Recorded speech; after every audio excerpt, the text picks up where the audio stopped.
Hello friends, स्वागत है आप सभी का हमारे चैनल कुक स्टडी में। मैं इकबाल बेस्ट। इस वीडियो के माध्यम से दोस्तों आपके यहाँ पर कराऊंगा आर्मी के महत्वपूर्ण क्वेश्चन को दोस्तों, जो आपके गत वर्षों में कई बार पूछे गए हैं और जिनकी बहुत बहुत पूछे जाने की संभावनाएं हैं। तो आराम से आप वीडियो को देखेंगे दोस्तों हमेशा की तरह और सभी क्वेश्चन का जवाब देंगे।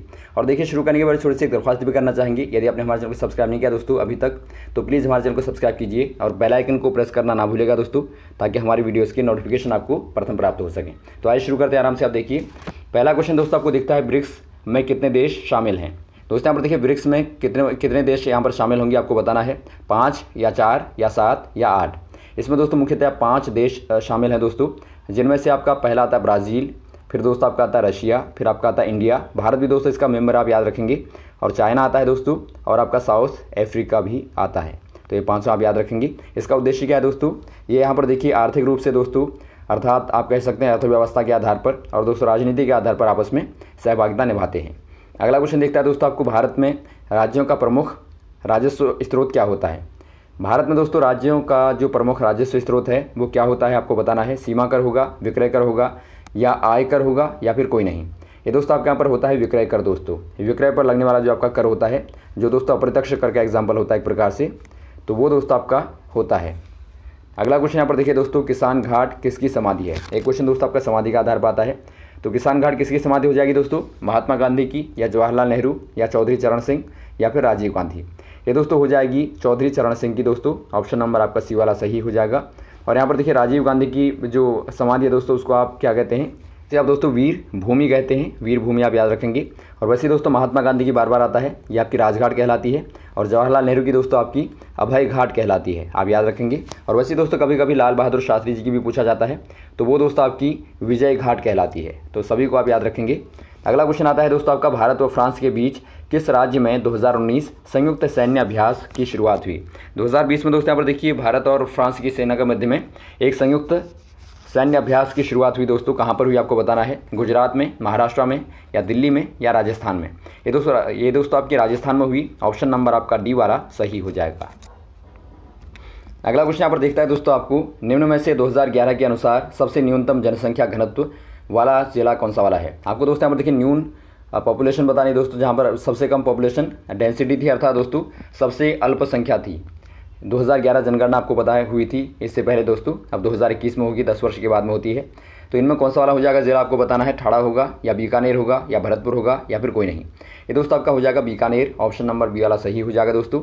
और यहाँ पर देखिए दोस्तों, सर्वाधिक यदि आपको पूछा जाए, वो दोस्तों आपका ठाड़ा हो जाएगा, जो कि आपका महाराष्ट्र का जिला है दोस्तों, तो वहाँ सर्वाधिक थी। अगला क्वेश्चन यहाँ पर देखिए दोस्तों, राष्ट्रीय एकता दिवस किसके जन्म के उपलक्ष्य में मनाया जाता है। दोस्तों यहाँ पर देखिए, राष्ट्रीय एकता दिवस जो हम सेलिब्रेट करते हैं वो किसके जन्मदिन के उपलक्ष्य में दोस्तों हम मनाते हैं आपको बताना है। ये जवाहरलाल नेहरू, या सर्वपल्ली राधाकृष्णन, या सरदार वल्लभ भाई पटेल, या स्वामी विवेकानंदा। ये दोस्तों यहाँ पर हो जाएंगे सरदार वल्लभ भाई पटेल दोस्तों, आयरन मैन। ऑप्शन नंबर आपका सी वाला सही हो जाएगा। और देखिए स्वामी विवेकानंद का दोस्तों हम युवा दिवस के रूप में मनाते हैं, आपको पता होगा, युवा दिवस के रूप में दोस्तों। और वैसे ही दोस्तों जवाहरलाल नेहरू का पता होगा आपको, चाचा नेहरू के नाम पर हम मनाते हैं दोस्तों इनका बाल दिवस के रूप में। और वैसे ही सर्वपल्ली राधाकृष्णन का दोस्तों मनाते हैं हम शिक्षक दिवस के रूप में। अगला क्वेश्चन देखिए दोस्तों, निम्न में से किसे टेनिस में राजीव गांधी पुरस्कार प्राप्त है। दोस्तों अभी हमने पूरा पुरस्कारों का दोस्तों 2 वीडियो बना दिए, 2 पार्ट बना दिए। उम्मीद है आपने देखा होगा दोस्तों। आप कोई भी टॉपिक दोस्तों बनता है तो आप टॉपिकों को मत छोड़िएगा, ताकि आपके दोस्तों कॉन्सेप्ट क्लियर होंगे। अब देखिए दोस्तों, राजीव गांधी पुरस्कार आपको पता है सर्वोत्तम खेल में मिलने वाला सर्वोच्च पुरस्कार है दोस्तों। इनमें से किस टेनिस प्लेयर को मिला है आपको बताना है। सानिया मिर्ज़ा को, या फिर साइना नेहवाल को, या पीवी सिंधु को, या फिर कोई नहीं। ये दोस्तों यहाँ पर मिला है सानिया मिर्ज़ा को। ऑप्शन नंबर आपका ए वाला सही हो जाएगा, सानिया मिर्ज़ा। अगला क्वेश्चन यहाँ पर देखिए दोस्तों, कौन सी फसल में खैरा रोग होता है। यहाँ पर देखिए दोस्तों, फसल में खैरा रोग कौन सी वाली फसल में होता है मुख्यतया, बाजरा की, या मूंगफली की, या धान की, या फिर गेहूँ की। ये दोस्तों यहाँ पर होता है मुख्यतया दोस्तों धान की खेती में। ऑप्शन नंबर आपका सी वाला सही हो जाएगा। ये जिंक की कमी से दोस्तों होता है, बार बार क्वेश्चन आता है कि बताइए खैरा रोग किसकी कमी से होता है। ये दोस्तों जिंक की कमी के कारण दोस्तों होता है। और वैसे ही दोस्तों यहाँ पर देखिए, जो बाजरे में लगने वाला रोग होता है दोस्तों, वो आपका हरित बाली रोग कहलाता है। हरित बाली आप लिखेंगे, हरित बाली रोग। और वैसे ही दोस्तों मूंगफली में आता है आपका टिक्का रोग, जो कि बहुत बार पूछा जाता है। टिक्का रोग दोस्तों मूंगफली में लगता है। अगला क्वेश्चन यहाँ पर देखिए दोस्तों, वाटर टैंकों में शैवाल को नष्ट करने हेतु किसका प्रयोग किया जाता है। वाटर टैंकों में दोस्तों आपने शैवाल को देखा होगा, हरा हरा, जो एक प्रकार से काई प्रकार की होती है। तो उसे नष्ट करने के लिए दोस्तों किसका प्रयोग किया जाता है आपको बताना है। कॉपर सल्फेट का, या सोडियम क्लोराइड का, या बेकिंग सोडा का, या फिर कैल्शियम हाइड्रोक्साइड का। ये दोस्तों यहाँ पर इस्तेमाल किया जाता है कॉपर सल्फेट का दोस्तों। ऑप्शन नंबर आपका ए वाला सही हो जाएगा, कॉपर सल्फेट। और वैसे दोस्तों पानी को शुद्ध करने के लिए मुख्यतया आपको पता होगा ब्लीचिंग पाउडर दोस्तों अर्थात लाल दवा का प्रयोग किया जाता है। अगला क्वेश्चन यहाँ पर देखिए दोस्तों, पृथ्वी के गर्भ में दूसरा ज़्यादा पाया जाने वाला तत्व कौन सा वाला है? पृथ्वी के गर्भ में मतलब दोस्तों अंदर, जो पृथ्वी के अंदर गर्भ होता है दोस्तों, जहाँ पर आपका ठोस पदार्थ होता है, तो मुख्यतया दोस्तों ज़्यादा पाए जाने वाला दूसरा पदार्थ आपको बताना, दूसरा वाला तत्व आपको बताना है। निकल होगा, आयरन होगा, कोबाल्ट होगा या फिर सिल्वर होगा। ये दोस्तों यहाँ पर हो जाएगा आपका आयरन दोस्तों। ऑप्शन नंबर आपका बी वाला सही हो जाएगा। आपको पता होगा दोस्तों निफे करके एक शॉर्ट फॉर्म होती है, निफे आप याद रखेंगे। निफे मतलब दोस्तों यहाँ पर देखिए, नि मतलब आपका निकल हो गया जो कि आपका सर्वाधिक होगा। फे मतलब दोस्तों आपका आयरन होता है जो कि आपका दोस्तों दूसरे वाले नंबर पर होगा। अगला क्वेश्चन यहाँ पर देखिए दोस्तों, बुझे चूने से क्लोरीन गुजारने पर क्या प्राप्त होता है? दोस्तों यहाँ पर देखिए बुझा चूना आपको पता होगा CaOH का होल ट्वाइस होता है। यदि इससे दोस्तों आप क्लोरीन को गुजारते हैं, एक प्रकार से आप रिएक्शन कराएंगे, तो क्या प्राप्त होगा आपको दोस्तों बेकिंग सोडा या धावन सोडा या ब्लीचिंग पाउडर या फिर नमक। यहाँ पर दोस्तों आपको ब्लीचिंग पाउडर प्राप्त होता है जो कि आपका दोस्तों CaOCl2 होता है। तो ये आपको पता होना चाहिए। बार बार इनके दोस्तों फॉर्मूले भी आते हैं, आपको सभी के पता होने चाहिए, जो कि आपका बेकिंग सोडा है, धावन सोडा है या फिर ब्लीचिंग पाउडर है।